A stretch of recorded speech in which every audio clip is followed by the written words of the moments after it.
Okay, I've got a ton of content to get through. Let's finish this up. There's only 30 minutes left, so let's finish it. When we asked them about future behavior, we said, hey, in the next 6 months, how often do you expect to ride TriMet? And what you can see is that a good chunk of people expected and able to ride TriMet more. 22%. A good chunk? You mean 22%? That's not a good chunk. 44% would be a good chunk. Said more than now, which is more than the 5% who said less than now. In other words, we believe there's an Of course, this doesn't have any relevance to reality, but whatever. Opportunity to have a net gain in ridership. And then you have about 44% there in that second bar saying, they're expecting to ride about the same as now. And you also have there all the way on the far right, just under 2 in 10 are not sure how often they're going to ride. And again, remembering this is April, I think what has been true throughout COVID is that people are just uncertain about what's going to happen next in their jobs and their personal lives, and some of the choices they make. And so this is not surprising to me to see a good. Yeah, they're not TriMet executives with fat paychecks who can stay home and get paid. They're not elites. People actually have to go places unless you're an elite. And then you have this great deal that's been hoisted onto you. Here, COVID World Order, you get to get everything and everybody else eats shit. Chunk of people who don't know. Next slide, please. So Andrew already showed you this slide earlier. One of the questions we ask is from this list, so we showed them the list, what are the 3 things TriMet could do to get you to ride more often? And so there on the left, you see people who chose this as any of their top 3. They're on their right. Yes, bring back conductors on the trains. Okay, what's the big deal? Conductors. Sell tickets on the trains. You know what I mean? Have people... just bring back conductors. That's all you got to do. Why won't you do it? Because, we don't have money for that. We only have millions and billions and trillions for everything else. Right. You see what people chose as the number one thing to focus on. And what you see is the focus on improved security. So here again, I wanted to provide that context. I said earlier, concerns about crime are the number 2 issue for area residents that they think needs to be fixed. And I will say that back in 2018, last time we did this survey, only 4% of area residents said crime was the top issue. 32% said crime was the top issue this year. So that is a huge increase in concerns about crime in the entire region. And it's not about security on TriMet, that specific concern. That's about feeling safe anywhere. But of course, that affects how safe they feel on TriMet. And let's remember, yes, TriMet is mayhem, okay? And there are a lot of violence going on. But considering the number of people riding, the chances of you being a victim of that are pretty minuscule, even with the collapse of civilization as we have it now. Now, people smoking drugs on the trains, that's really a non-issue because you have no effects from that, even though the media has pumped this into people's brains and made everybody freak out over it because the media's entire purpose is to freak you out about everything. But that's not really an issue. It's only an issue because in people's minds it is. There's no chance of you having any effects from somebody else smoking fentanyl, even if you were sitting right next to them. And this is scientifically proven. So all of what we're seeing, air out the train, that's all hysteria. There's no basis in fact for any of that. As well. And on TriMet's parking garages and bus stops. So I wanted to give a little bit of context around that. But then you can also see that rounding out that top tier of things are concerns that are more directly related to TriMet service. That is service to more areas, greater frequency of service and cleanliness on vehicles are all important things to area residents that TriMet could address as well. Next slide, please. Okay. This slide shows for those people, and this is only those people who said, I'm going to ride less or I'm not going to ride at all, right? So the people who said, I'm not going to ride in the future on TriMet, one of the main reasons is they just use other modes, right? And this is sort of a preference. Again, TriMet can't control this. And we have to have that because honestly, people get mad if they say, well, I don't ride TriMet because I just prefer to drive. So we have to give them the option to say, I prefer to use something else. But then below that, once again, safety is a top concern, right? So again, just remembering that this is also a reason why people are choosing not to ride is safety. And then service and COVID is still up there. I think the reason people don't ride is because it's an unreliable mess. I mean, don't forget, this is 1,400 people chosen at random out of how many millions? It was like 2.5 million. They're not familiar with the TriMet to the level where they're really competent in making any of these decisions. Again, this was back in April, but COVID concerns we're still lingering, probably are still lingering for residents right now as well. Next slide, please. All right. And so just continuing that theme of safety, we do ask riders, or ask everyone, not just riders, from what you may have known or heard, how safe would you feel riding the bus? How safe would you feel riding MAX? And here, you can see that feeling of safety has gone down and significantly from 2018. And again, here's where I want to emphasize the context of concerns about safety have gone up everywhere that people are in the public context. And yes, collapsing civilization all around you will cause disintegration of the social fabric, and that's what's actually happening. You know, they're going to try to sell us, well, you need more cops, you need more. Of course, that's a complete lie. You know, you have all these people in the ditch and you expect them to be polite and nice. Well, that's not how it works, folks. Wake up. So I definitely don't want to take this as something specific to TriMet or the safety on the system, but concerns about safety. See how she's like, you know, these people are always like pro TriMet. They're showing you all this information from the perspective of TriMet and trying to make TriMet look good. These are not critics, okay? Somebody like me and Eric would be looking at this critically as I'm doing right now. But these people that they hire, the people that TriMet hires, they get paid by TriMet. What do you think they're going to do? Are certainly very high, and you see a really notable drop. And so in this case, about half of residents think they would feel safe on the bus or MAX. Feeling safe is a little bit higher among riders, or substantially higher among riders in the terms of bus. And here again, you know, if you've been on TriMet and you've experienced it, you're more positive. And so again, that is a good sign that people who have the experience and are on there are more positive about what they are seeing. Next slide, please.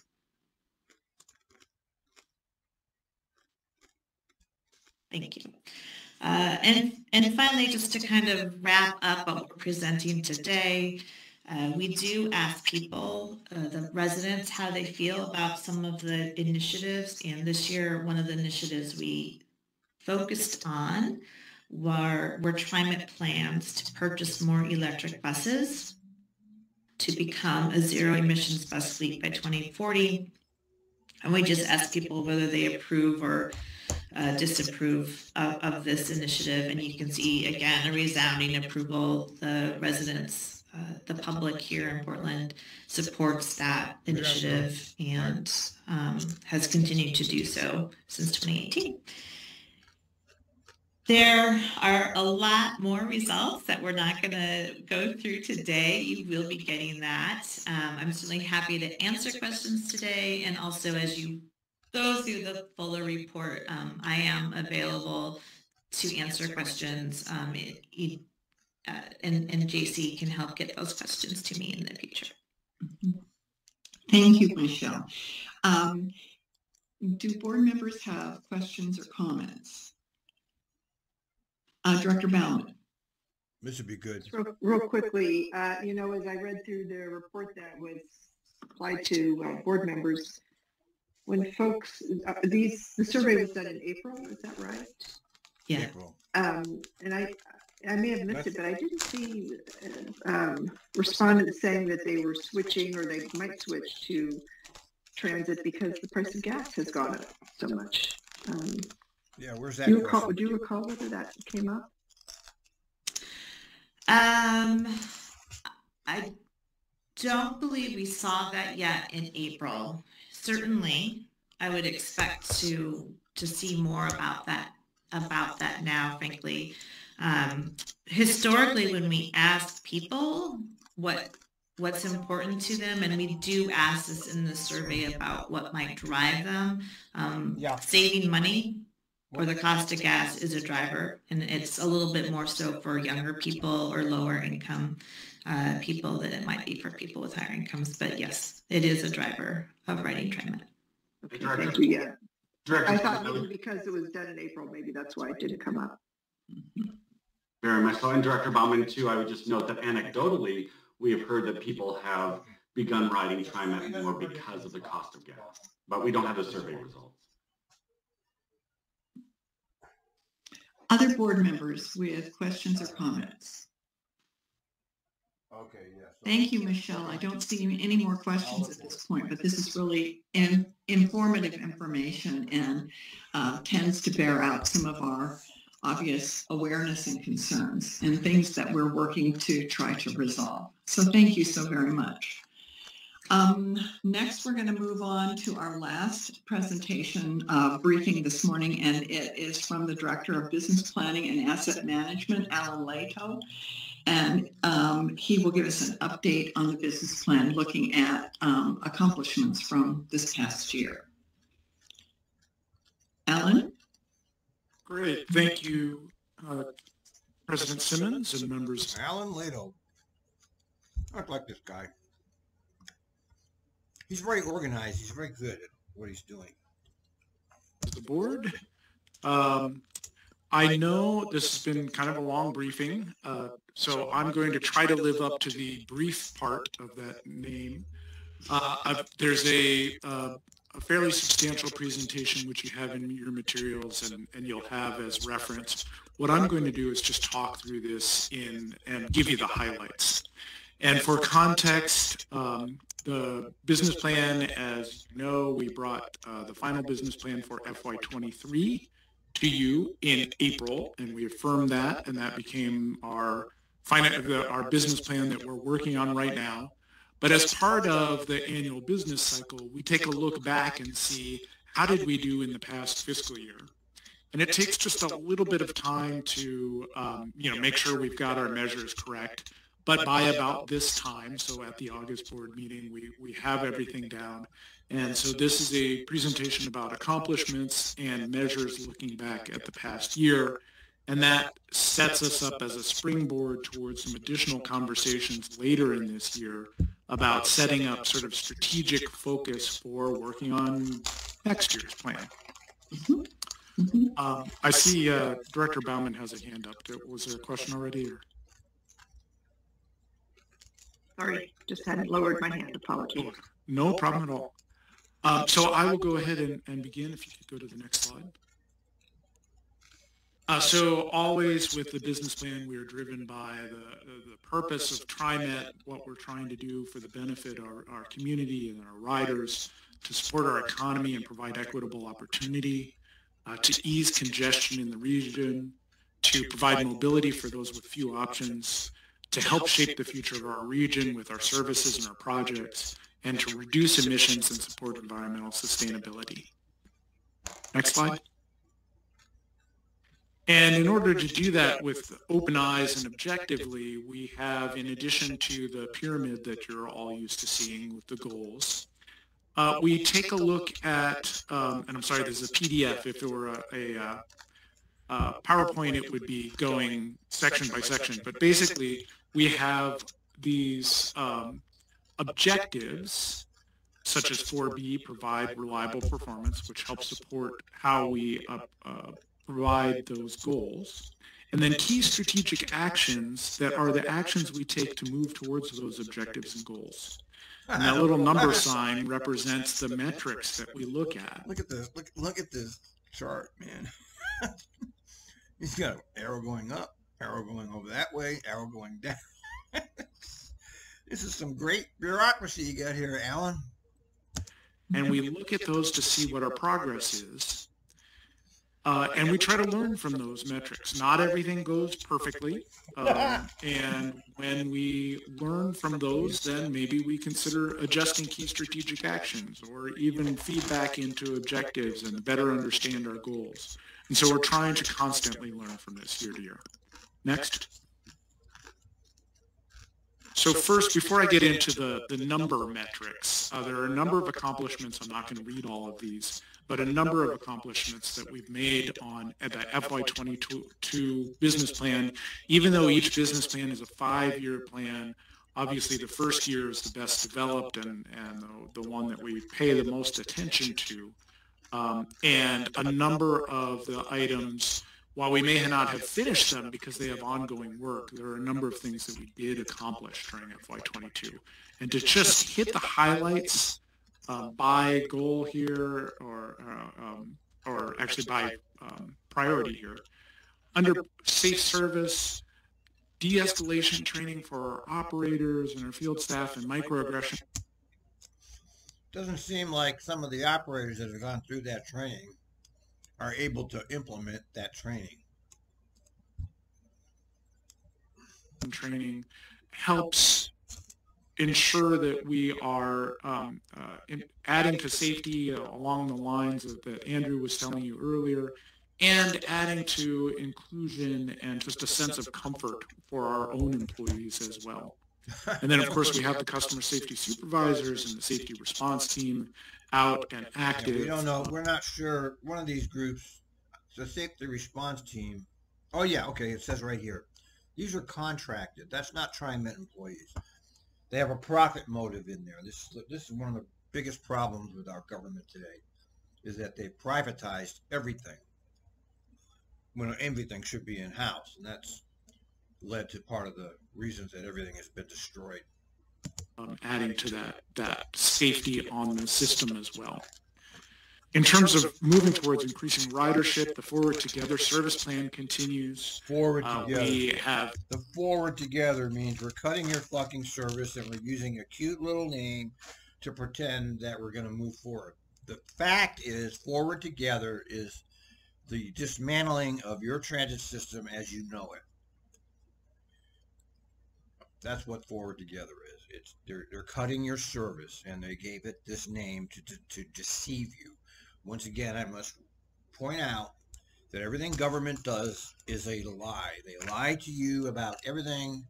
Everything they say they're doing is actually the opposite. You see this all the way down to the tiniest level of TriMet. Because I know what Forward Together is. It's not Forward Together. It's we're cutting your bus service. That's what that is. Increased our detailed cleaning of bus and light rail vehicles. We've launched the multimodal trip planner at the beginning of this calendar year on TriMet.org. They had cleaners available at transit centers, and they got rid of them. They got rid of the cleaners. And what they need is the cleaners, because you have all these biohazards coming in. And what do? They cancel the trip and send the bus back to the goddamn garage to get exchanged, providing even more inconvenience. You know, they had the cleaners. They got rid of them because they're not interested in helping you. Do you understand? It's all a lie. brand new looking main page and new functions that I think has been very well received, and I've really appreciated being able to use. And then we'll be working on the accessibility plan, so more to come on that. And then, of course, in terms of helping shape the future of cities, we have the Todd work underway. Fuller Road is under. Right. The last thing, Hollywood Transit-Oriented Development and Fuller Road. That's what TriMet does. They are no longer a transit agency. They are a development agency and part of the Agenda 2030. Agenda 2030, which was previously called Agenda 21, has said that the population of serfs should be packed in together in these things called transit-oriented development and forced into transit. Okay, a carless society. That's what they want. And we already see how they're doing this, man. They're forcing everybody into this against our wills. Under construction and Hollywood Hub, all the funding is secured. So great progress on those. Yeah, all the money. Here's all the money for that. We have no problem getting money for that yet. Next slide. In terms of easing congestion, two big projects, the Better Red Line, of course, under construction, and the Division Transit Project, as you heard, ready to open up next month. So we're very excited about that. In terms of environmental sustainability and stewardship, of course, we've talked to you about this in the context of the Climate Action Plan, but it never gets tired saying that we have reduced our greenhouse gas operational emissions by nearly 70% by using renewable diesel in all our fixed route buses, Lyft and West, and renewable electricity on MAX in our TriMet-owned and operated facilities. And of course, as you also heard, we've got 24 battery electric buses on order. Ensuring strong support for transit and TriMet, working with our partners, and we have a number of new bus priority projects put in place by the City of Portland as well. In terms of personal safety, of course, related to COVID and some of the other things we've been talking about, the lighting, having the masks, everything available for our riders on all vehicles. Next slide. It's hilarious, man. This is bullshit. That is a lie, okay? The on-time performance is not 89%. It's a lie. That's a fucking lie. All the canceled runs that go back to the garage, they don't have any of that in their statistics. Okay? None of it. It's a lie. This is a blatant lie. 89.5%. Under performance, our bus on-time performance has stayed quite high, well above target, as you'll see. It's too bad it's a lie. It's too bad you're lying, and we happen to know it. And our vehicle preventive maintenance work order completion is excellent for our light rail vehicles.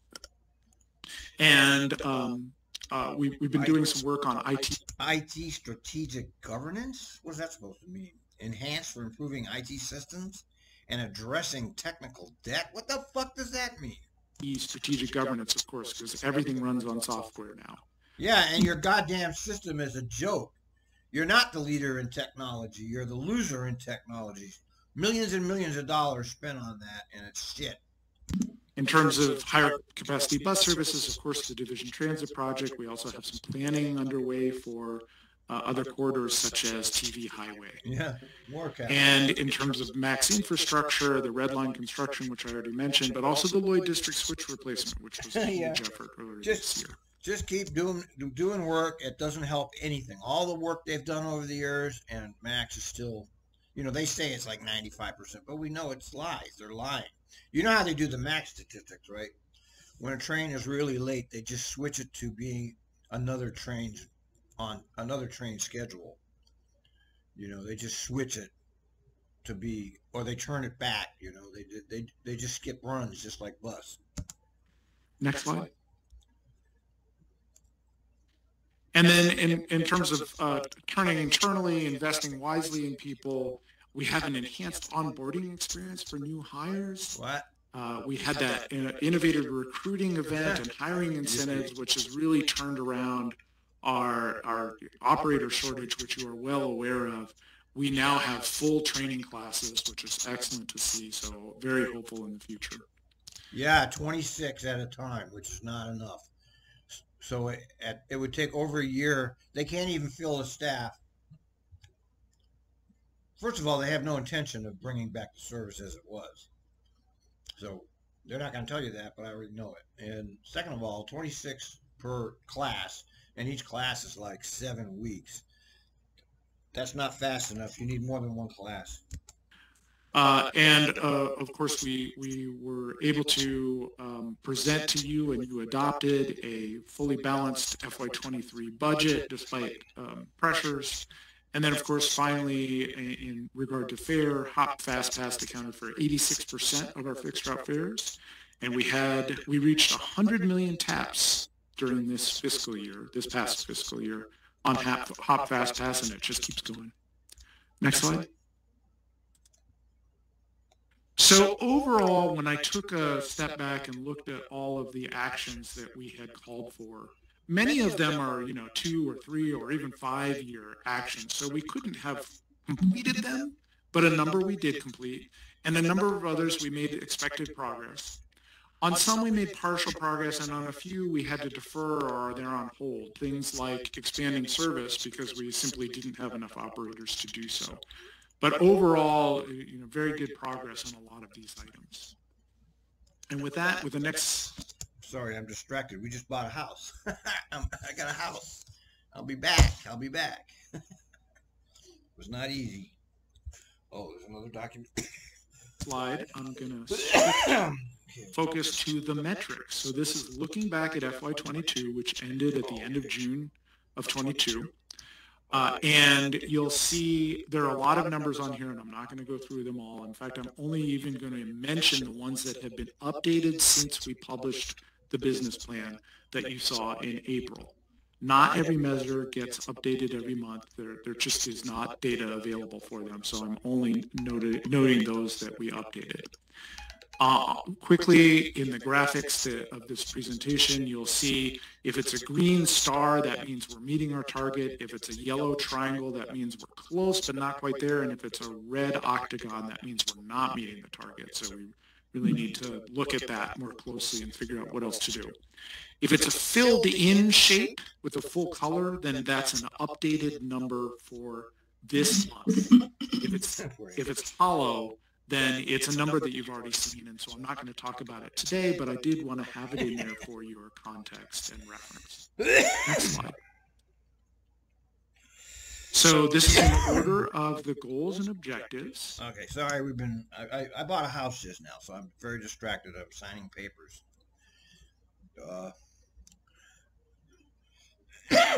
My wife is all excited. All right, let's see. Let's try to pay attention. And the first two that are updated, one, customer complaints about personal safety. We're at 3.8 per 100,000 boardings, which is off target. Our target is 2.8, but it is lower than last year. And this does have some impact of just lower ridership due to COVID and growing telework and other things like that make this kind of number a little bit higher because there are fewer boardings to spread them across. But still something to pay attention to, and you saw some of the work towards safety and security that we're working on. And then in terms of average weekly fixed route boardings, the second one there, 24.5% increase compared to last year, which is great. Still quite a bit lower than we were pre-COVID, of course, and more to do, but heading in the right direction very much so. Yeah, sure. Next slide. Okay. And then the one that's been updated on this is percent of diesel consumption that came from renewable sources. Our target is over 80%, and as far as I can figure, we're at just over 99% because our fixed route, our paratransit buses and West represents the large lion's share of our usage. So that's good to see. Next. And then on here, the cost per boarding ride on Lyft service has actually decreased. And I think partially that is as our rides increase, there are a number of fixed costs in Lyft service. And so we're able to spread those fixed costs across a larger number of boarding rides. Next. What is this? Here we have several updated. 73% favorable, Rippy. Yeah, they love it. They don't know what they're talking about. Numbers, passenger claims, number of preventable deaths at 0, which is exactly where we want it to be. Collisions for bus, West, and Lyft, all below the target, which is where we want them to be. The one that is off is Max is just above, and that's something, under the safety and operations for us to continue to pay attention to. Next. Yeah, sure, whatever. On-time performance, you can see bus and West. 89.5 on-time performance, folks. Yeah, right. Sure, we believe you. And Biden's going to increase that minimum wage to $15 an hour, folks. Are beating our target. For Max and Lyft, we're a bit off for both of those. Especially for Lyft, I know that part of that is not only as traffic grows back, but also shortages of operators on the Lyft side as well means that we are demand responsive. Yeah, see, none of the bus cancellations are calculated in the on-time performance. That's why you see these fake figures here, because they don't count that in here. And it is tough to be on time if you're juggling staff and just trying to put people out there that can provide the right service. But both of these, again, things to pay attention to and to continue to work on. And then at the bottom, I've already mentioned the percent of fares collected through HOP. So that continues to go in the right direction. Next. And then for the next item, we're on schedule for Division Transit Project, which is our target. And then I mentioned this, but the number of enhanced transit bus corridor and or hotspots, which means signal improvements, intersection improvements, bus lanes, other things to get buses so that they're not sitting stuck in traffic with a lot of people waiting. And we actually, our target was 5, and we have 7 completed during FY22, which is great to see. Next slide. Here, this is looking internally at our own personnel.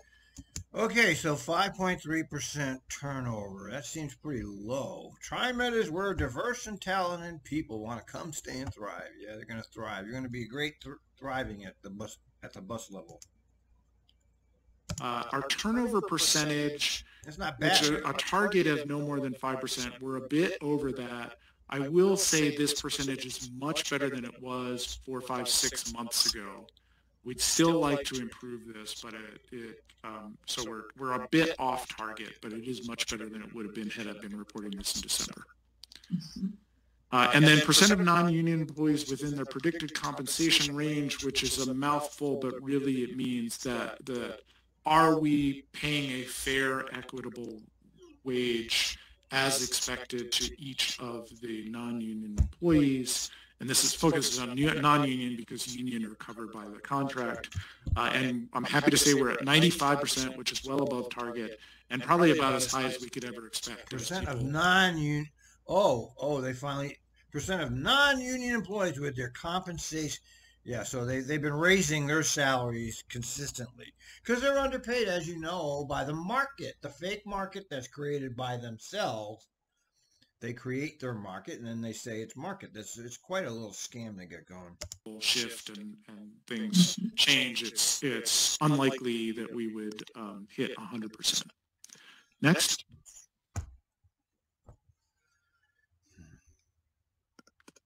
Here at the top, time to fill positions, our target there is 60 days or less from when it's the requisition for the job is approved and when somebody accepts the job.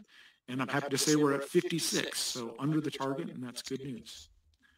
At the bottom, net medical benefit costs per covered employee, we're a bit over our previous costs at $14.49 per covered employee average for FY20. What's wrong with that? What do you mean you're above average? What's wrong with that? It should be higher than that.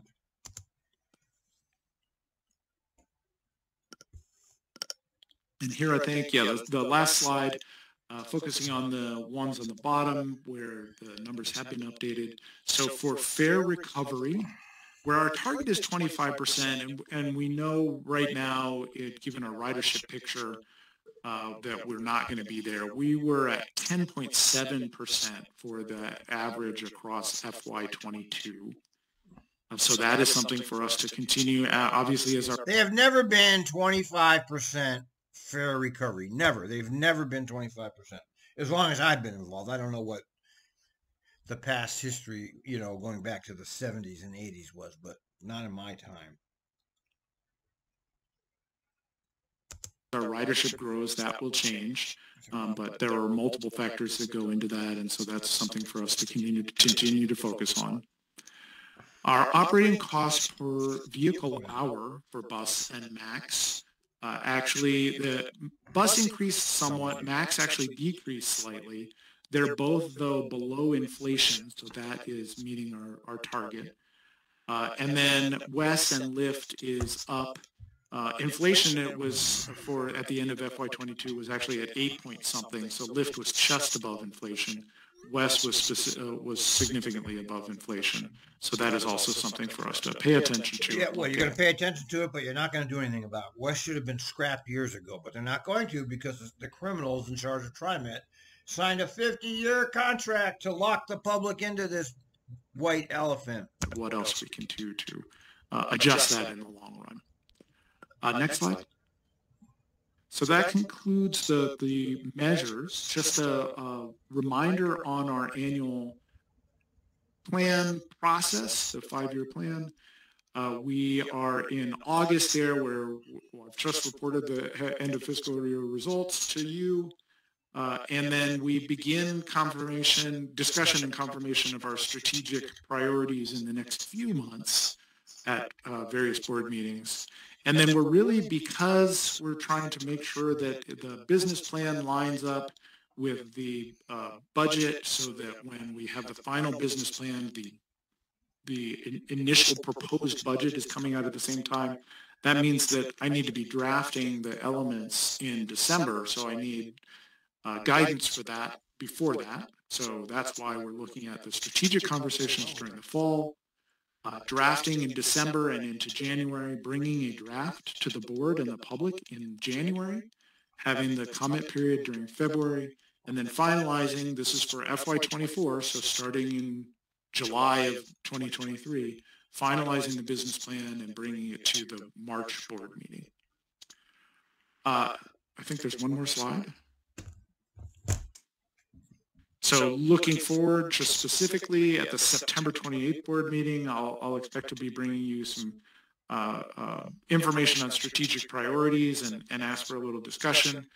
For the October 26th, I'll be asking for some general direction related to that. And then, of course, at the January 23 and the March 23 board meetings, I will be bringing the draft and then the final business plan, and that one will be for FY24 through 28. Yippee! I can't wait. Last slide, I think, is just a thank you. Thank you. Yes, and with that, thank you on behalf of myself and the staff, and thanks to all of the TriMet employees who made so much progress on the business plan for this past year. Yeah, thank you. Yes, I agree. We love you. We have some questions or comments. First, Director Bauman. Okay, Rachel, key up the...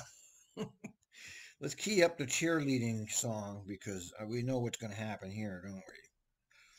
We know that they will now cheerlead. Let's get it ready.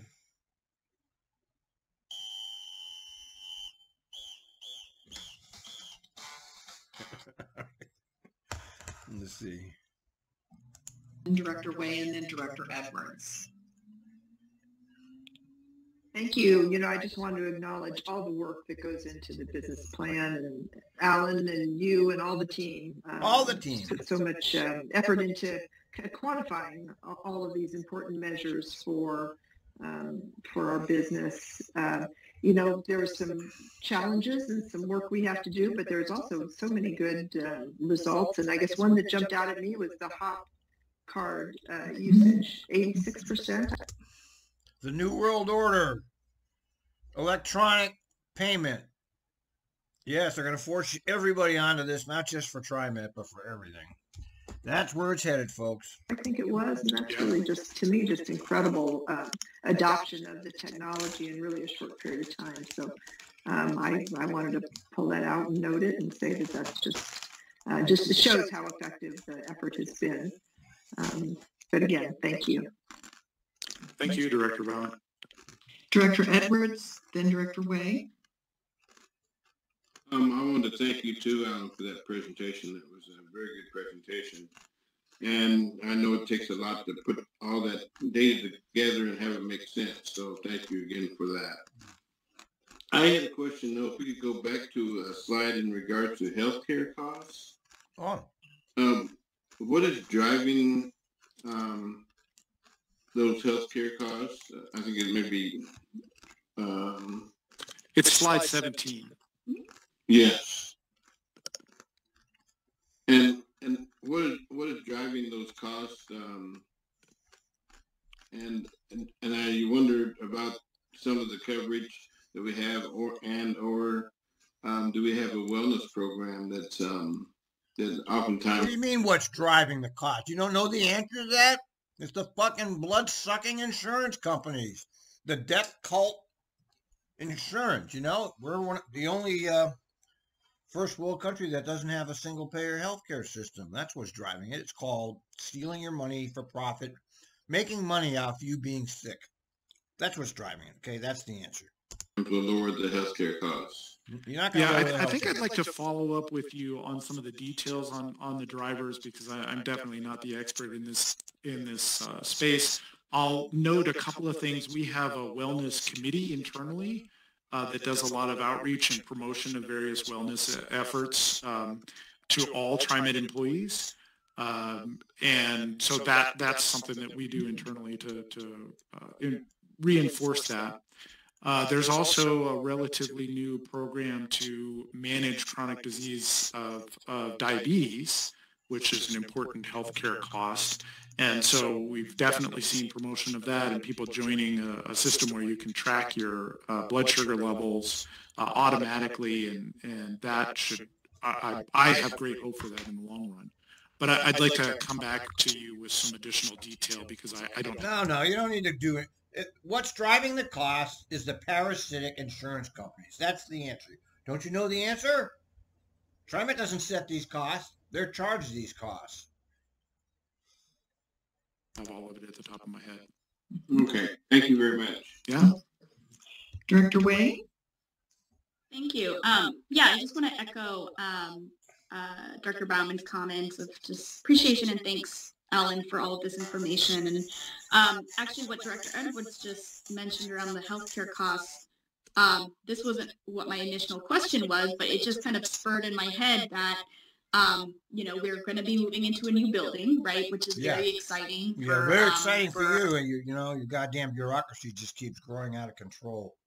For all of our staff to be in. And I also realized that some folks are also going to be having hybrid, remote working options and all of that. So yes, I do want to pinpoint that. I think it would be helpful to see as workplaces are changing and evolving, to see again, what are all the factors that we need to consider when it comes to healthcare and just public health in general. So my question though was back to slide 16. If you can do one slide back, it was like the last line, it was around like employee.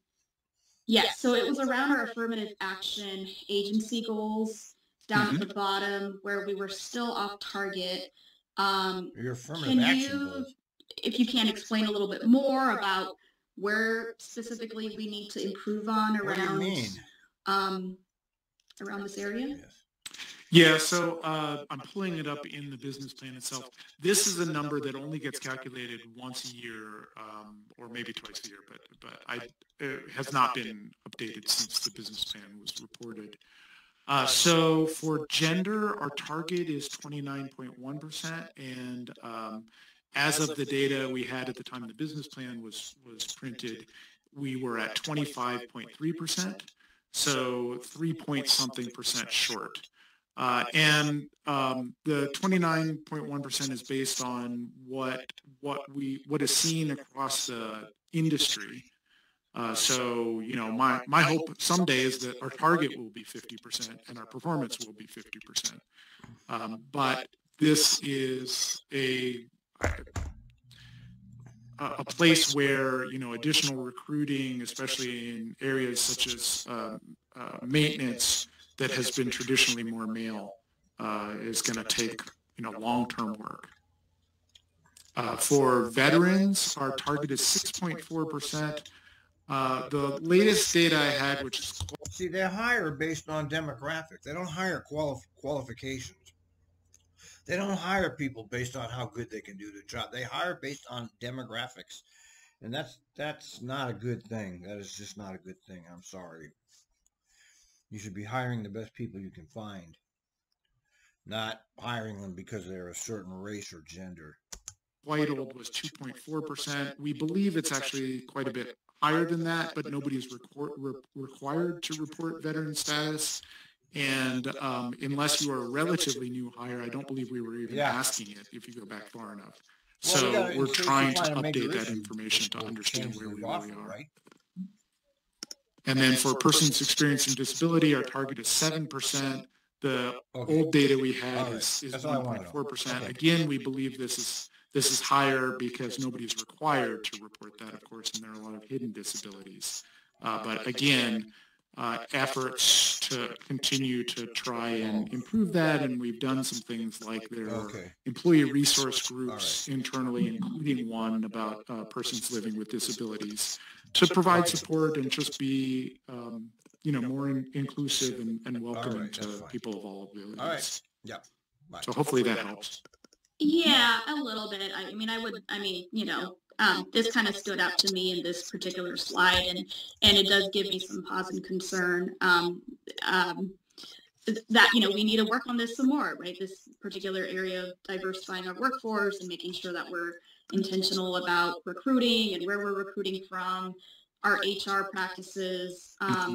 You know, I think the gender piece is huge, particularly for you know, for women in the workplace. I mean, you know, more leadership opportunities in particular. So there's a whole gamut of issues there that I feel like I'm just speaking as one person, but I would love the leadership team. Again, the data, as Dr. Lewis earlier mentioned. Come on, hurry up, shut up. We can't get to the outcomes that we want to see if we don't have all of the right relevant data. So it'd be great to get some updated numbers to see how we can measure those outcomes moving forward. Thanks, Director Y. And I'll follow up with Kim Sewell and to understand more of this, and we'll get some information back to you. But very much agree the need to do that, to focus and to just be paying attention to recruitment and also to inclusiveness, so that people are inclusiveness. Being here. We're going to be inclusive. Yeah, sure you are. I don't see any other hands raised, but what I can say is just an observation that I'm sure you've all made. In light of all of the events that occurred in the last 12 months, it didn't hamper our ability to accomplish a whole lot as an agency. Yeah, sure, and that's right. a real... Of course, she doesn't listen to the scanner and see what an actual mess the place really is. She's talking as an elite, and they're not exposed to real life. They're exposed to the executive class. You didn't get anything done. Your system is a disgrace. All right? We know that. A lot of people know it. You can pretend that it's not.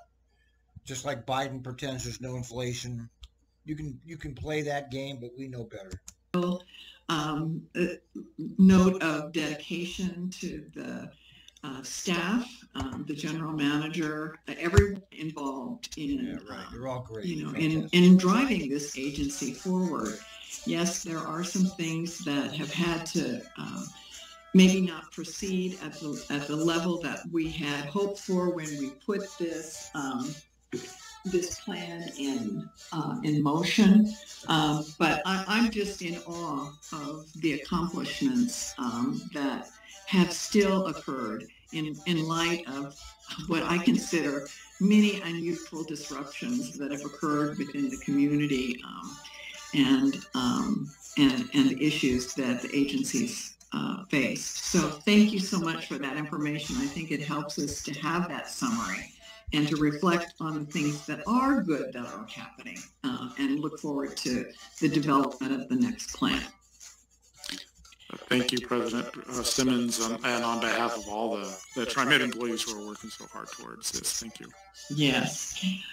Seeing no other comments, I'm going to conclude the briefing and wish you all a very blessed rest of your day until we meet again, which it will be September 28th. So thank you so very much. Bye-bye. Thank you. Bye.